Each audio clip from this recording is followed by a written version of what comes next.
Namaste Saraswati Devi Gauravani Pucharine Nirvisesha Shunyavadi Paschacha Deshatarine. Om Namo Bhagavate Vasudevaya.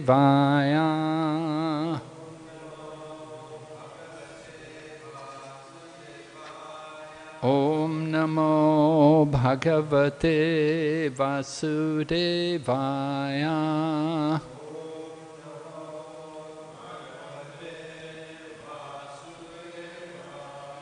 Om Namo Bhagavate Vasudevaya.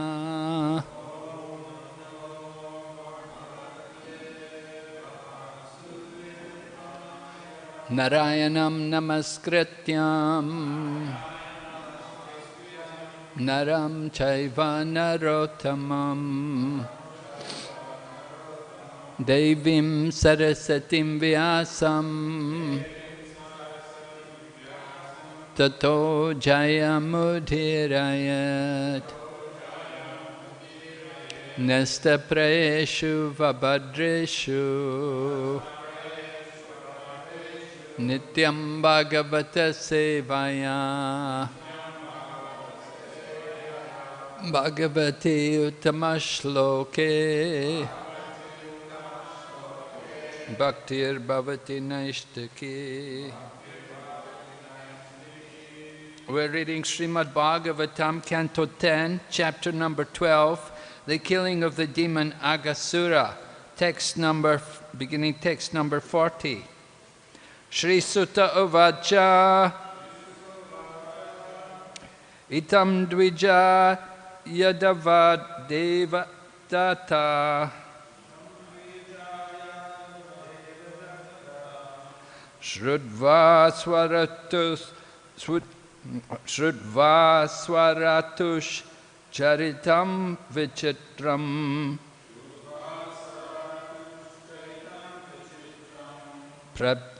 Paprachya Bhuyopi Tad Eva Punyam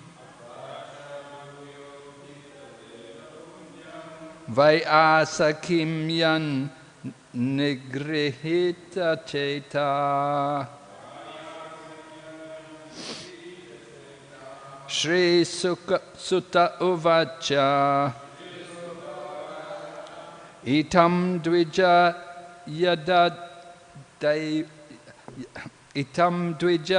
Yadavadeva Data Shrudva Swaratus Charitam Vichitram Papracha Bhuyopi Tad Eva Punyam Vaiasakim Yan Nigrihita Cheta.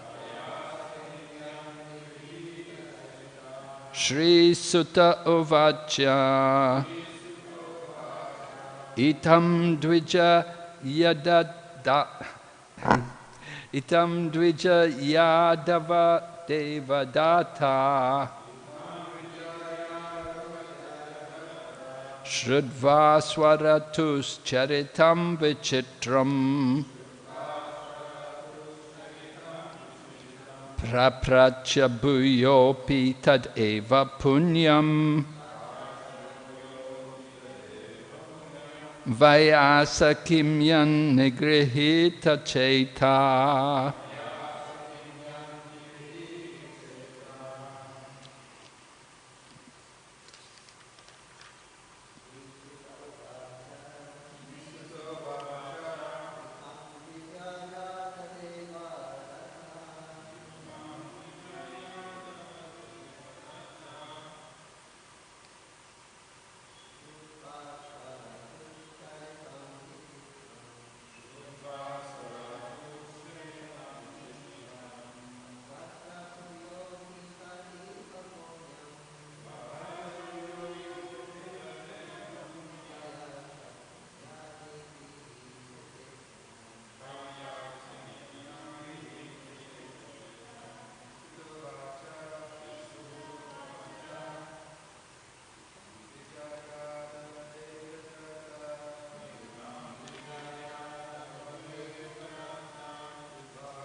idam dvija yadava devadata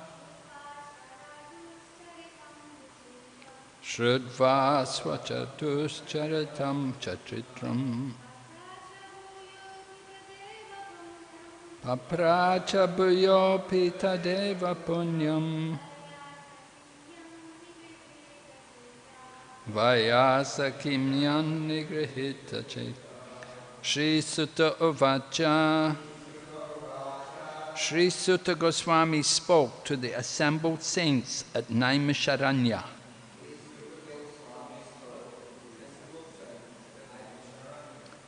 Itam, in this way, Dvija, O learned Brahmanas, Yadava Deva Data, Maharaj Parikshit or Maharaj Yudhisthira, who was protected by Yadava Deva, Krishna.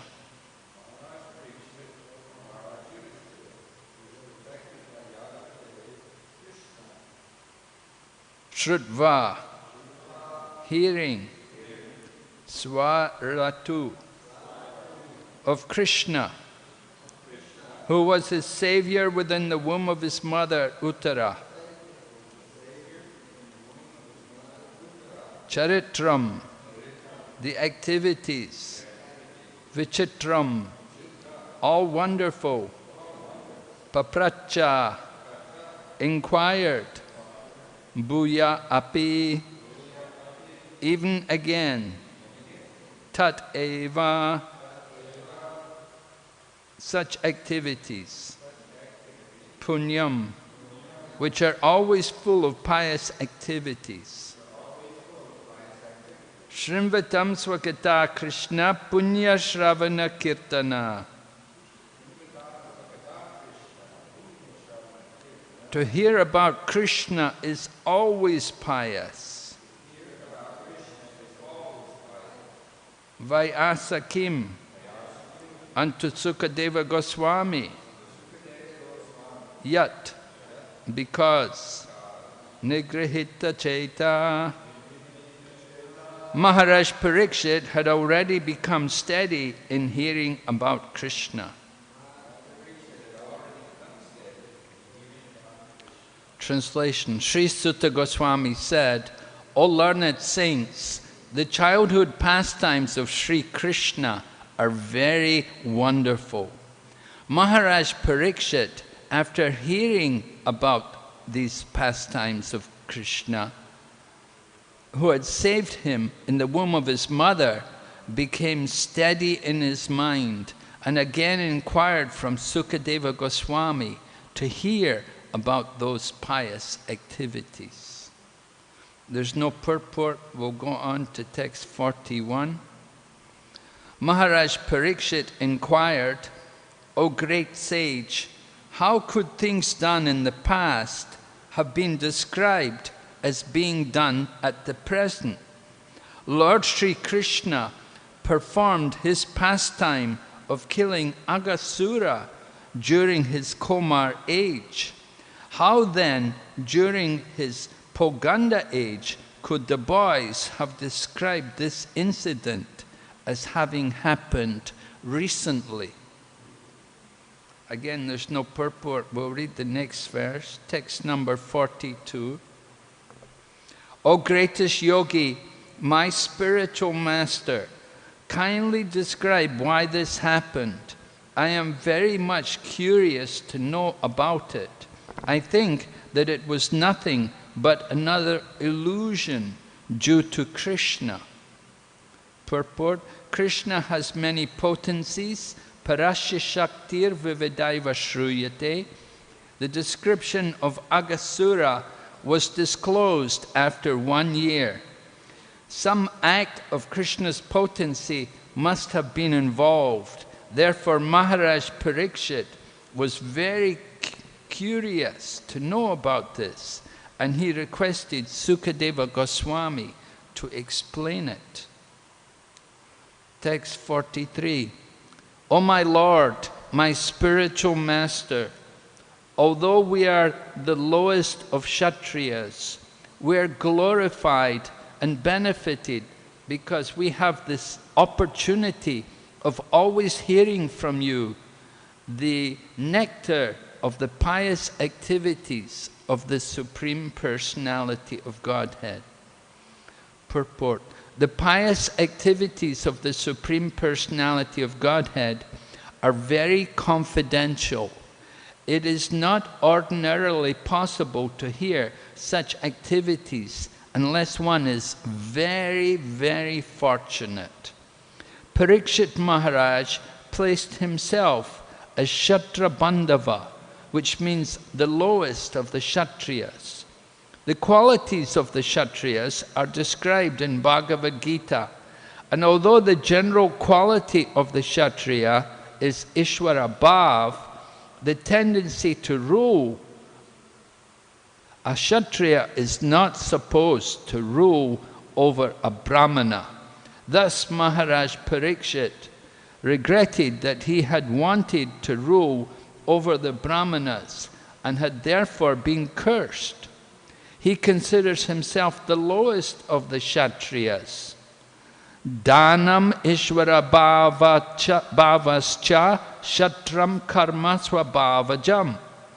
There was no doubt that Maharaj Parikshit had the good qualities of a Kshatriya, but as a devotee he presented himself with submissiveness and humility as the lowest of the Kshatriyas, remembering his act of rapping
Ve Namaha. Vanchakalpa tarubhyascha kripa sindhu bhayevacha patitanam pavanebhyo vaishnavebhyo namo namaha. Jai Shri Krishna Chaitanya Prabhu Nityananda Shri Advaita Gadadhar Shri Vasadi Gaur Bhaktavinda. Hare Krishna Krishna Krishna Hare Hare, Hare Rama, Rama Rama, Hare Hare. So we're hearing the nectar of Lord Krishna's pastimes. Maharaj Parikshit has been drinking this nectar from the mouth of his spiritual master. And he is feeling eager to hear more of the pastimes of Lord Krishna.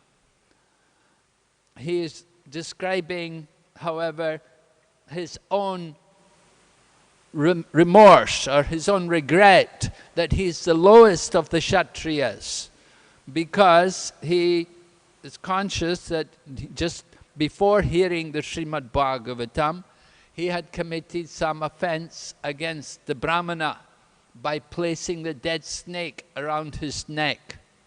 Maharaj Parikshit had been on some kind of hunting expedition, because as a Kshatriya, it's their duty to be able to administer violence. Sometimes they have to deal with so many people, just like Maharaj Parikshit confronted the personality of Kali.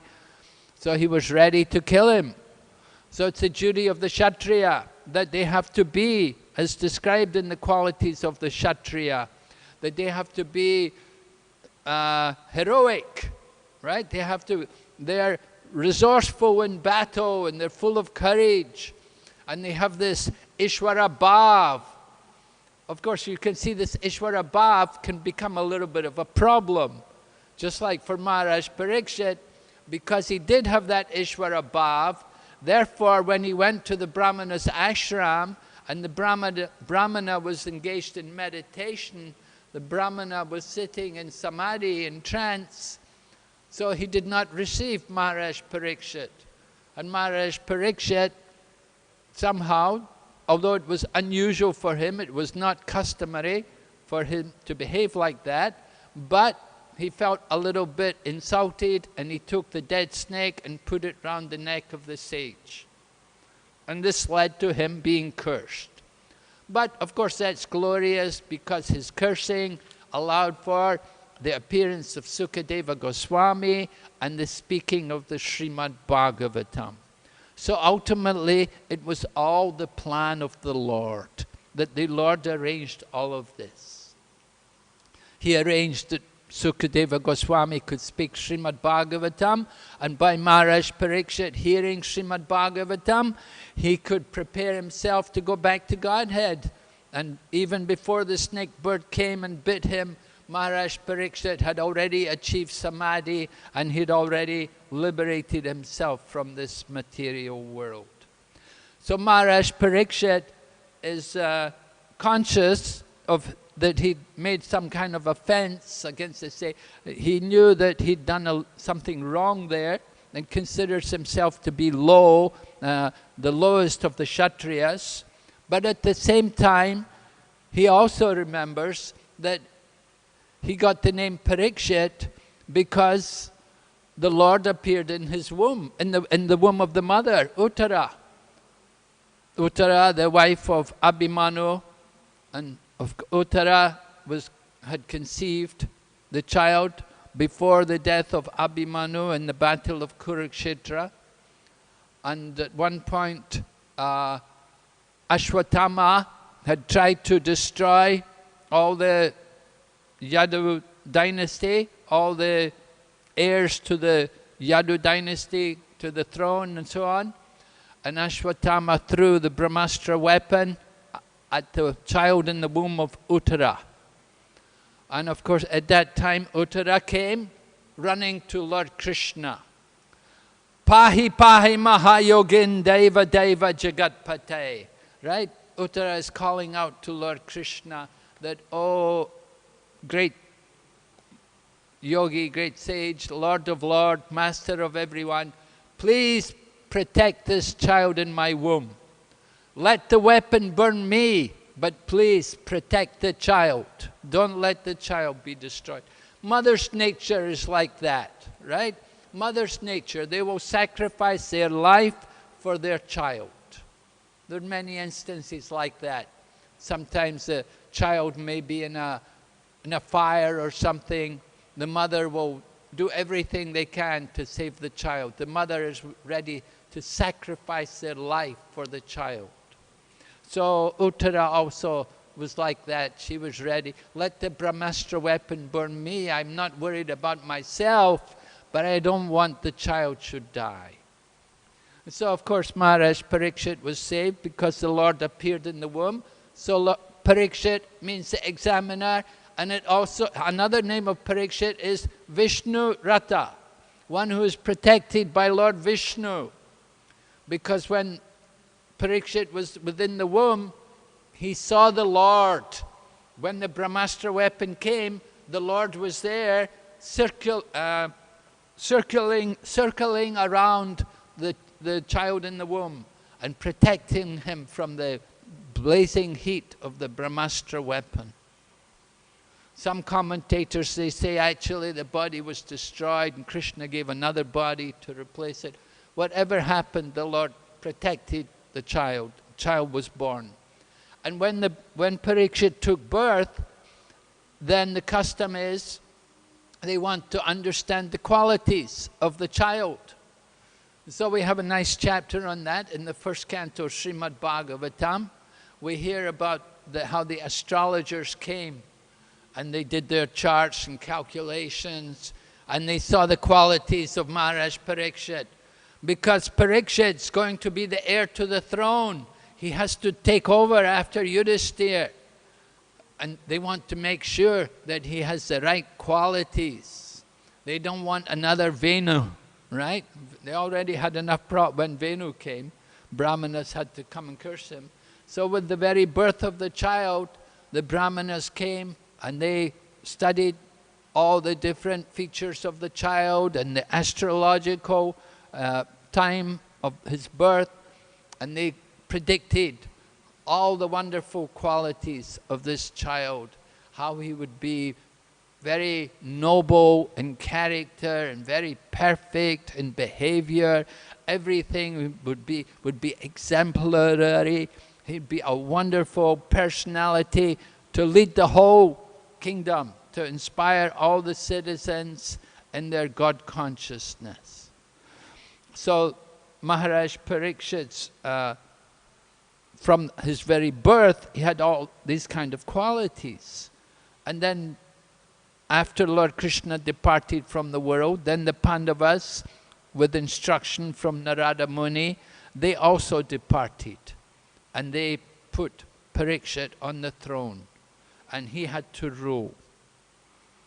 And he did. He ruled very well. And he severely chastised, as I told, the personality of Kali.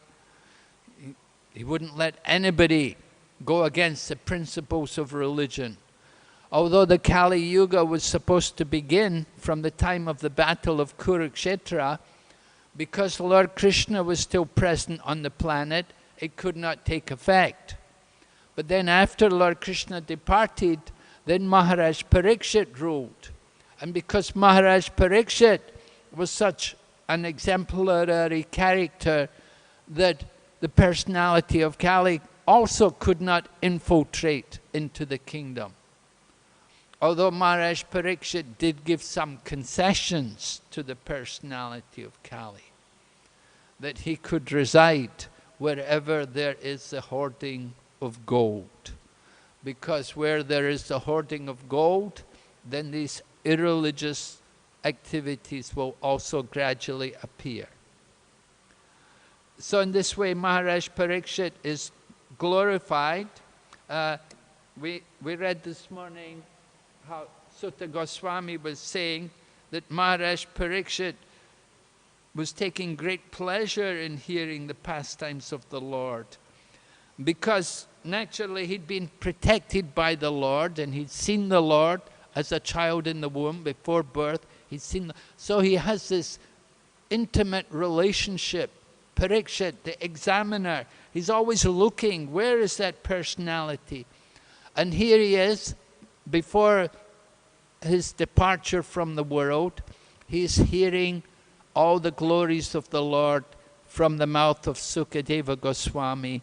So naturally the atmosphere is very intense. You know, you just imagine the atmosphere, what it must be like. Somebody's going to leave the world. Just like we knew when Prabhupada was in his room in Vrindavan, you know, and we were chanting there and we were preparing. It's very, very intense, special situation.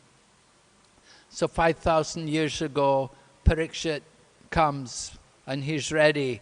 He's given up the kingdom and he's come to just sit and to prepare for death. So he's so fortunate that the Lord arranges Sukadeva Goswami to come to speak to him, to guide him in his preparation. And for 7 days, he's not drinking or eating or sleeping. He's simply hearing the Srimad Bhagavatam. He is absorbed.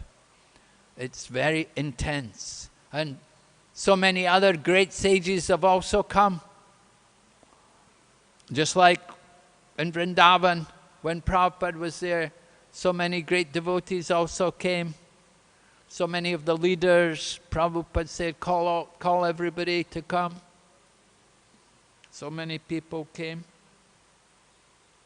And the atmosphere is very intense. So Maharaj Parikshit is inspired, hearing his spiritual master tell him the pastimes of Krishna. These pastimes of Krishna, of course, they are all about the most pious activities.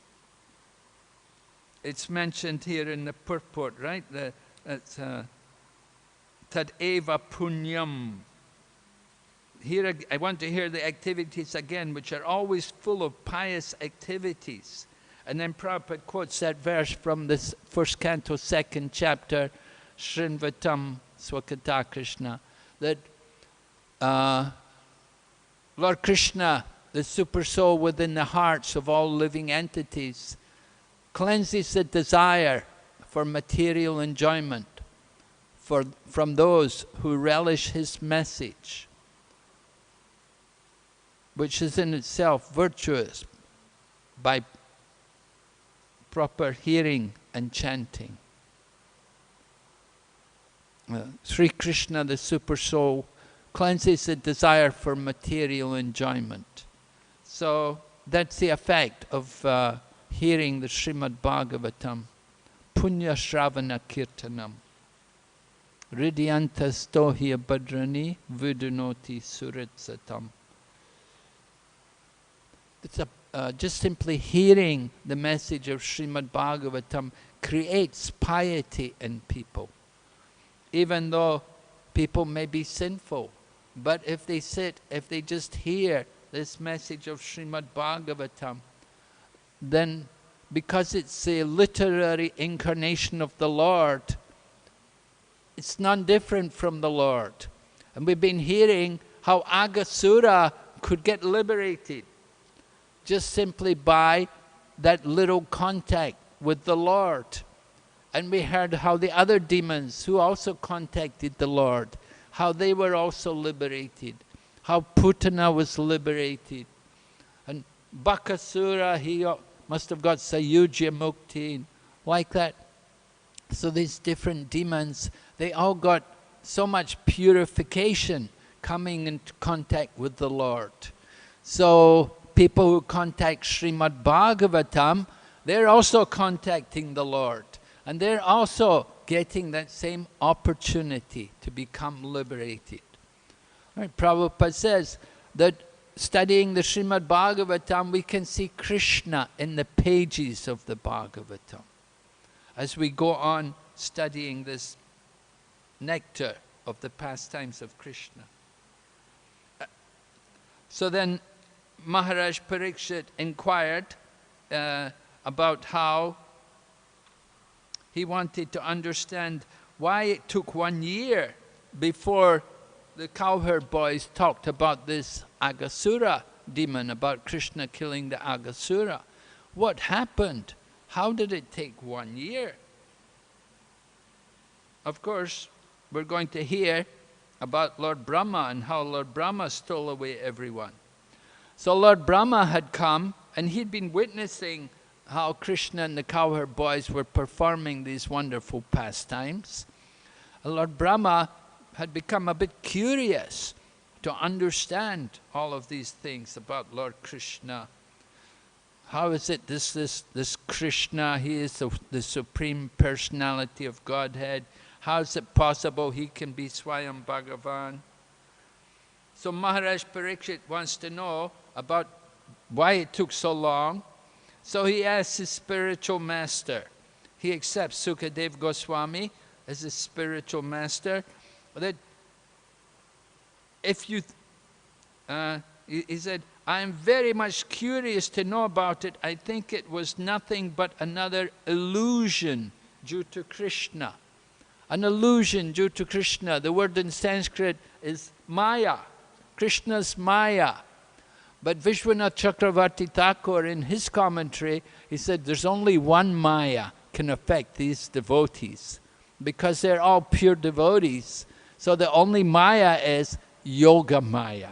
It's not any other Maya. It's just simply Krishna's Yoga Maya, which is influencing all these pastimes.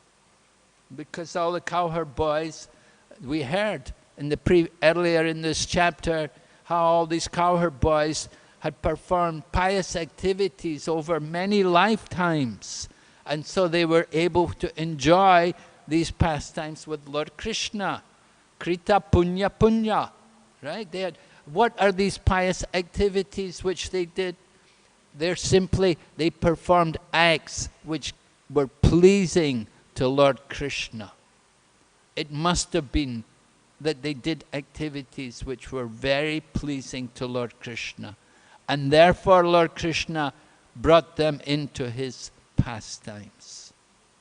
He selects who he wants to enjoy these pastimes with.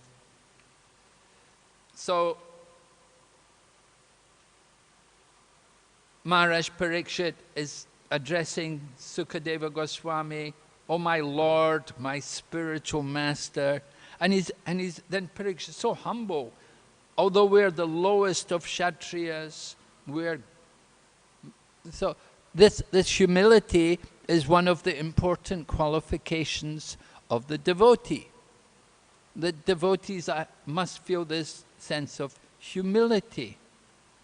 Just like Krishnadas Kaviraj Goswami writes in his Chaitanya Charitamrita, Jagai Madai Haite Munishe Papista Purusheta Kitohaite Munishe Papista. He's saying that I am more sinful than Jagai and Madhai. Anyone who hears my name, they lose their pious activities. And anyone who utters my name, they become sinful. Then Krishnadas Kaviraj goes on to say, he said, who else but the most merciful Lord Nityananda could deliver such a fallen soul as myself? And so this is the humility of such great devotee. And similarly we have also Vrindavan Das Thakur describing himself as the last disciple of Lord Nityananda. Although he is the Vyasadeva of Chaitanya Lila, but he describes himself as being the last disciple of Lord Nityananda. And then you've got Narottam Das Thakur saying, we're singing every morning, that Lord Chaitanya Mahaprabhu, you're Patita Pavana, I am Patita, I'm very fallen, so you please deliver me first.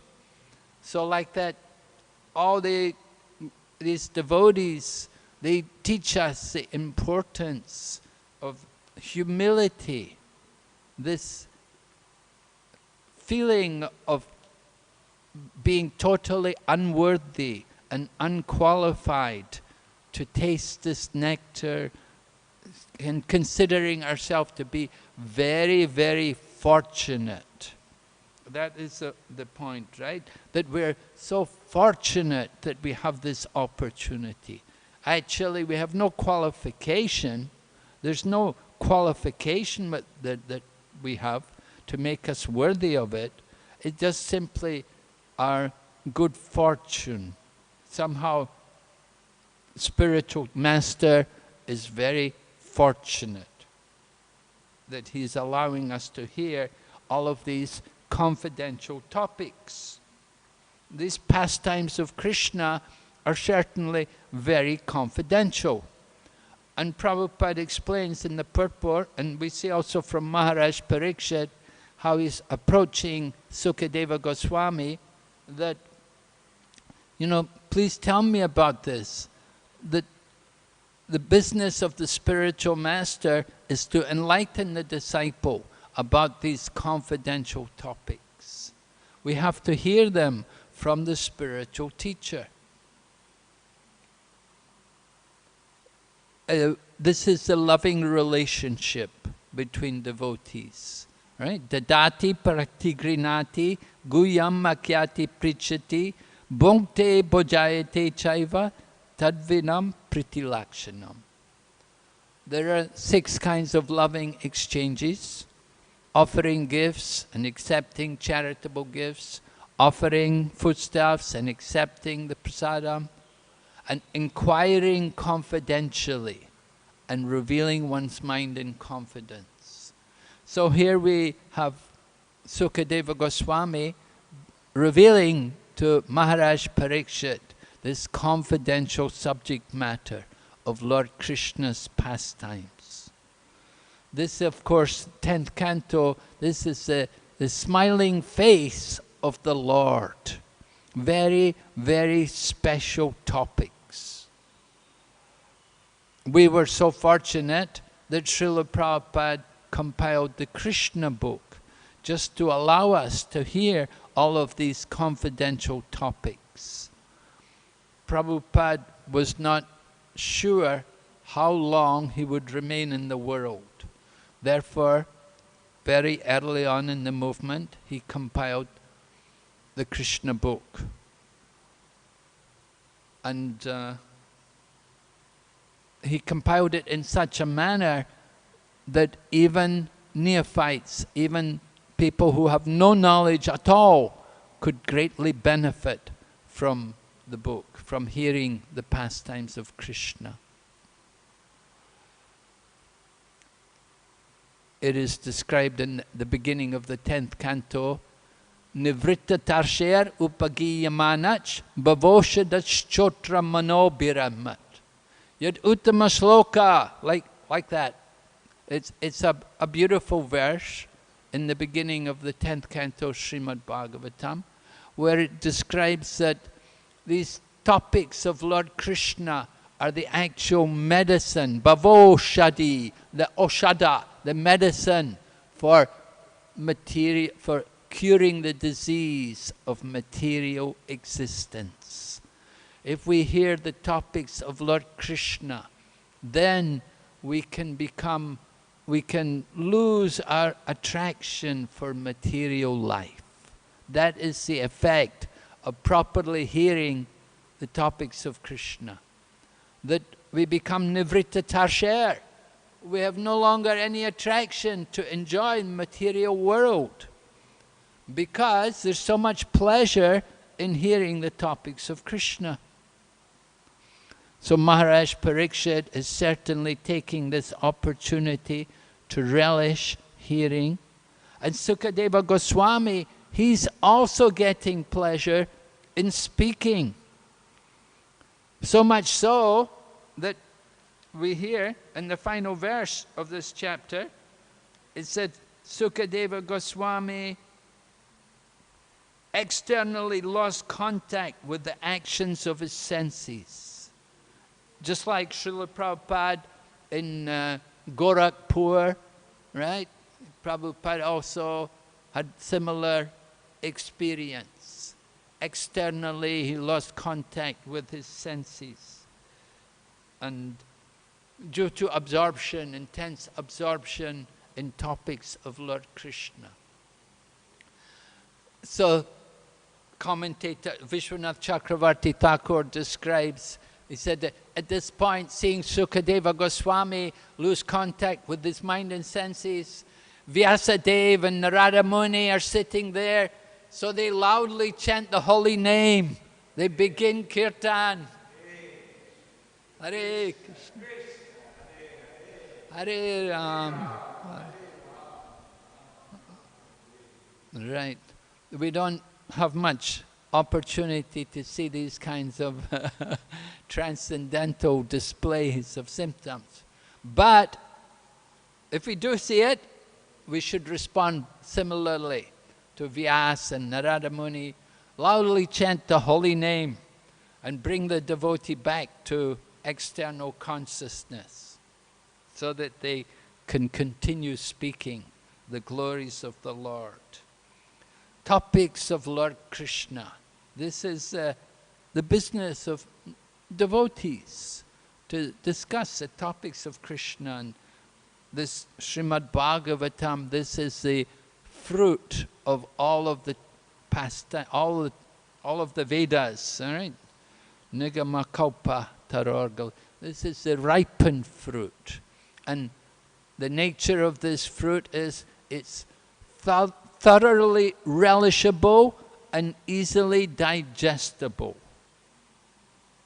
We don't get mangoes like that today. Now is the mango season. We notice the mangoes, you know, big stones and thick skins with a little bit of pulp. But the Srimad Bhagavatam is the best of all fruits. Thoroughly relishable, easily digestible. Because it's come from the mouth of Shukadeva Goswami. And we're also getting it, not directly from Shukadeva, but Sutta Goswami. And Sutta Goswami speaking before how many thousands of sages?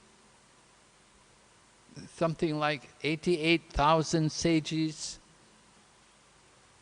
Last year I went to Naimisharanya to see the place. They mentioned there about how many thousands of sages. I can't remember the exact figure, but it was several thousands, many thousands. They'd all come. And Sukadeva Goswami speaking there.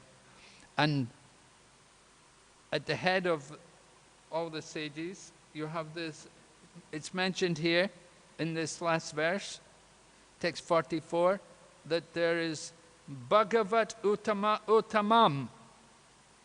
Bhagavat Uttama, the greatest of devotees. The great saintly person, greatest of all devotees, Shonaka. Shonaka Rishi, he's the head of all the sages, right? So Sutta Goswami was addressing him like that. He was glorifying him. So you see the wonderful rapport between the speaker and the hearer. Between the speaker, Sukadeva Goswami speaking, but he's speaking to his guru and to his father and to his father's guru. You know, they're all there. But, you know, there's this wonderful relationship that everybody's taking pleasure in hearing the topics of Krishna. So like this, we want to cultivate Krishna consciousness, taking pleasure in hearing. Why don't we have taste? Why don't we have pleasure for hearing? Because we're so disturbed by our anarthas, by all the material desires in our mind and senses. Therefore, how to overcome this? By service. Shushushro Shradhadanashya Vasudev Kataruchi Shanmahat Sevaya Vipra Punya Tirtha Nishevana. By serving those devotees who are free of sin, great service is done. By such service, one gains affinity for hearing the message of Vyasadeva. So this is important for all of us, that if we're not developing that ecstasy, that taste, that if we're not relishing hearing, we have to do more service. We have to absorb ourselves in serving Srila Prabhupada and Srila Prabhupada's mission, and that will purify us so that we can have better appreciation for these transcendental topics. Hare Krishna. Any questions, comments from our learned audience? Yes? Yes, Jananivas Prabhu?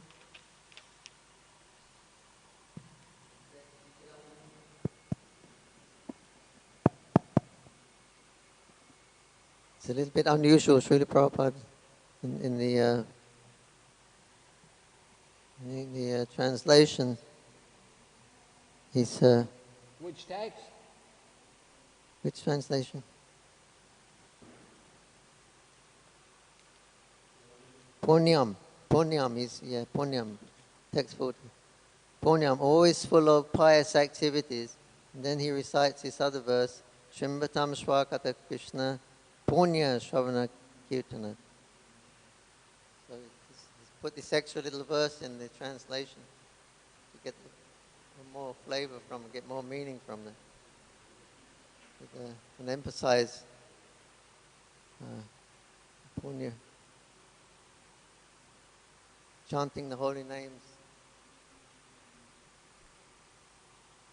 Famous purple Prabhupada's chanted when he went to America on the Jaladuta. He wrote that song that verse in his song from Bhagavatam. Anyway, he doesn't often do that, does he? I've just struck me. Put another verse in there to explain the meaning of punyam. Yeah, it's interesting how Prabhupada, in the word meaning, it's almost like he starts giving another lecture. He's preparing to give another class or something, that he comes across this one word and he puts a meaning and then he puts another verse in there, and it's like he's these purports, they're really his ecstasy,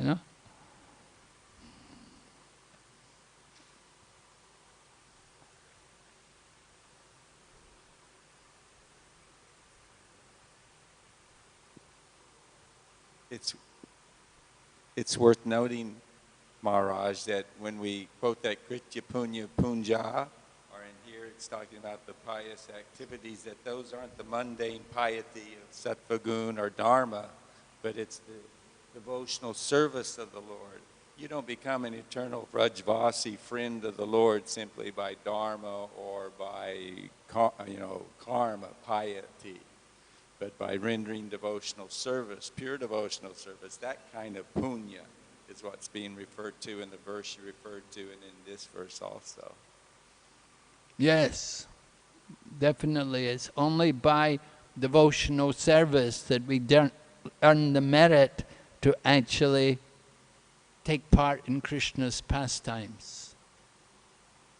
And you have to render very confidential service to Krishna to achieve that kind of position. Therefore, in the translation, Prabhupada puts, perform pious activities over many lifetimes.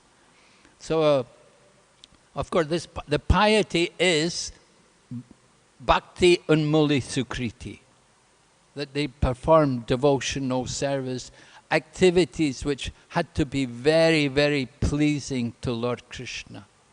Therefore, they became worthy to take part in Krishna's pastimes.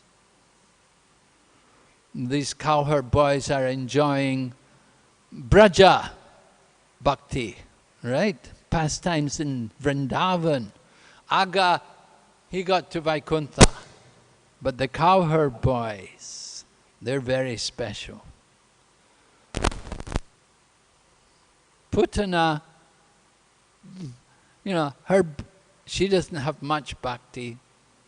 She got to be a nurse, Krishna's nurse, but she doesn't get the same position like Mother Yashoda. She can't be like Mother Yashoda. She can never, ever come to that level. Mother Yashoda's loving connection with Krishna.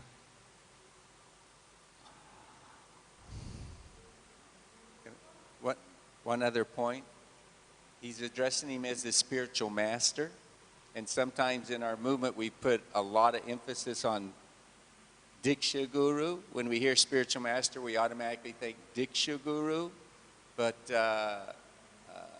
Shonaka, before beginning his answering the questions, he offers praise to and respects to Shukadev Goswami. He's not a Diksha disciple of Shukadev Goswami, nor is Parikshit a Diksha disciple of Shukadev Goswami. They're Siksha disciples. They're hearing the nectar being given to them. So I'm mentioning this because I listened to a seminar yesterday where some devotee was emphasizing that aspect without Sukadeva Goswami is just giving shiksha to Maharaj Parikshit. That's how it comes down. There was no formal initiation. See, that's what we usually think of as the diksha. It's the yajna, the name, and the vows. But Jiva Goswami defines Diksha as the destruction of one's sins and the giving of transcendental knowledge. Yeah. So he's receiving the Diksha through the Siksha. He's a Siksha guru, but he's getting transcendental enlightenment, and certainly whatever, Parikshit had no sins, but if he had, they were all destroyed. So I'm just making mention for balance for our society. We need to understand this important point that Siksha and Diksha, they're both representatives of Krishna and equally worshipable. they're both? They are both representing Krishna, and according to Krishnadas Kaviraj Goswami and the Chaitanya Charitamrita, they're both equally worshipable. Oh, definitely. Both equally worshipable, definitely. Yeah. Person giving shiksha, person giving diksha. We do have that problem within the society that we tend to put more importance on the diksha. But it's the shiksha which is even more important. We need to get shiksha. And so the shiksha and diksha are equal. And the qualification to give shiksha and to give diksha are the same. Because their positions are the same, so their qualification is the same. So we need more people to give diksha. Then gradually that misunderstanding can be rectified. When we have more people initiating, then there will be less emphasis on the diksha guru. But Guru Bhakti, whether shiksha or diksha, is very good. It's encouraged. Not that there's any, Guru Bhakti is very important. But the Guru Bhakti, the point of the Guru Bhakti should be given to the people giving shiksha also. We can see them because they're giving us that transcendental knowledge. They're destroying the sins.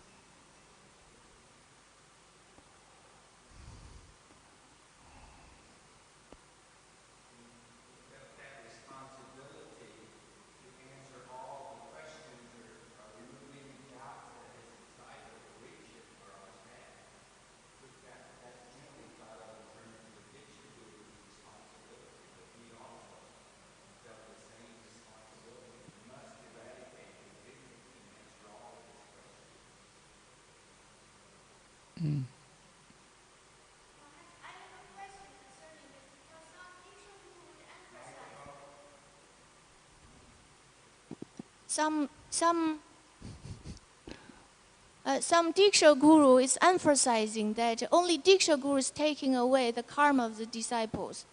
But here we can hear that even by instructing a Shiksha disciple some transcendental knowledge, that also can destroy your sinful reactions. That means your sinful karma is also taken away by the Shiksha Guru. How can we understand this?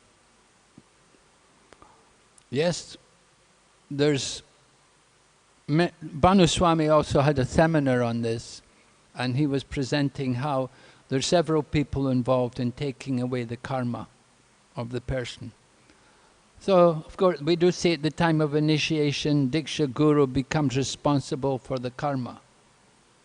But that will depend a lot on the attitude of the disciple, how much the disciple is actually surrendering and committing themselves to the service of the Diksha Guru.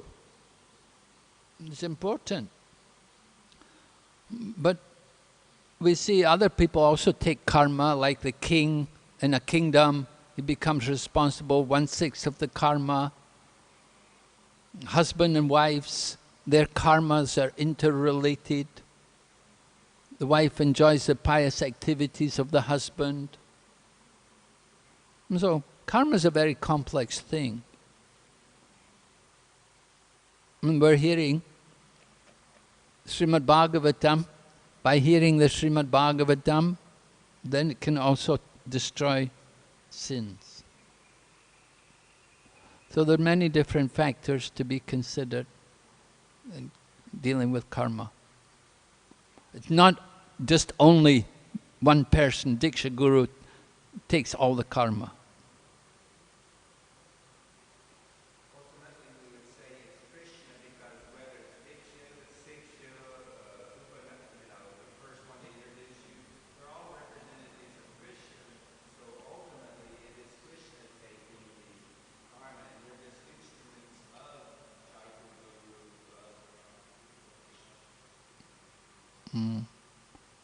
Yeah, they're all different manifestations of Krishna. So we have to see Krishna in these different personalities. One question from the Chinese devotees.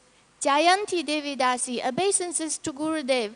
My family members, sometimes they help me to practice Krishna consciousness, but sometimes they use their words to deny me, and they are against my principles. What shall I do?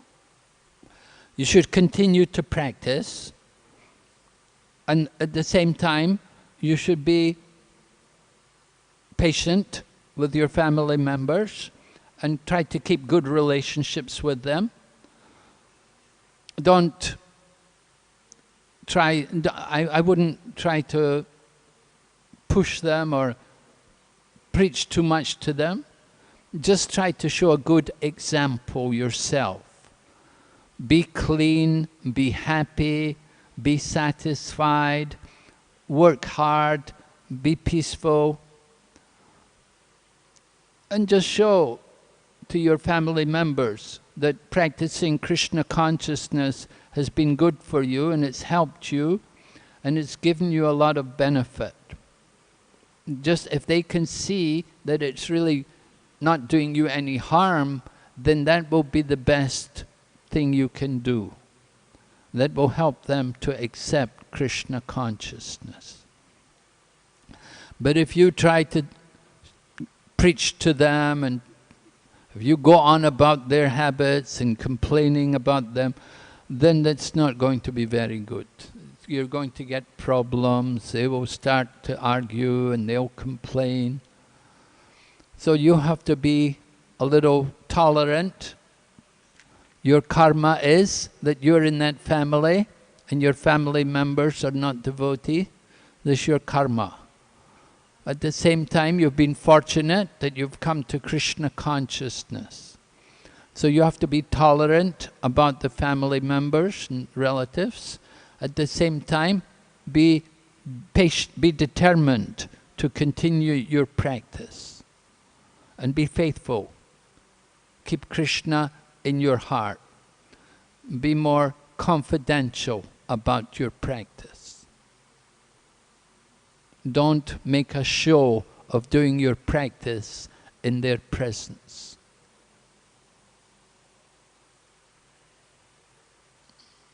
Okay? Srimad Bhagavatam ki jai. Srila Prabhupada ki.